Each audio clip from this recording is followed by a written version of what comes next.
ఎందుకో పుట్టానని నా బ్రతుకే దండగని పలికిరాని పైకి అసలే రాలేనని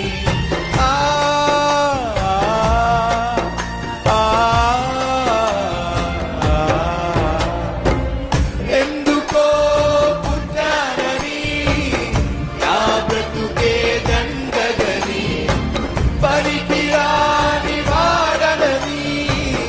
పైకి అసలే రాలేనని 10 మంది నన్ను చూసి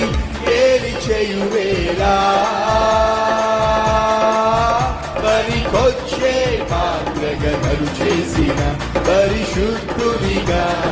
నన్ను మార్చిన పనికొచ్చే పాత్రగా నన్ను చేసిన పరిశుద్ధునిగా